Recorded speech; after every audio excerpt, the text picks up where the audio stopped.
Hello everyone, welcome to Commodities podcast. This is 𝗀𝗻𝗀𝗀𝗀𝗀 from Sharekhan BNP Paribas. Today we have an update on crude oil. On the daily chart, crude oil has bounced back from the recent lows of 6400 and have moved back towards the trendline breakdown level. While the prices have sustained above the short-term moving average of 6470, acting as an immediate support. Also, prices have been trading within the range of 6400 to 6650 for the last week, and any move beyond this range should provide us with the direction to trade.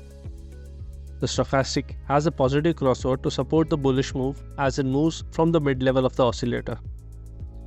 While the resistance for the crude oil should be around the level of 6650 and the support should be around the level of 6470 and 6400. Thus, a buy on dip strategy should be used until the mentioned range is sustained.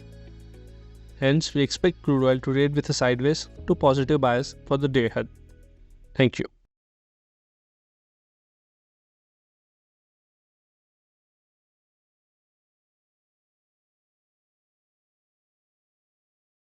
Investment in securities market are subject to market risks. Read all the related documents carefully before investing.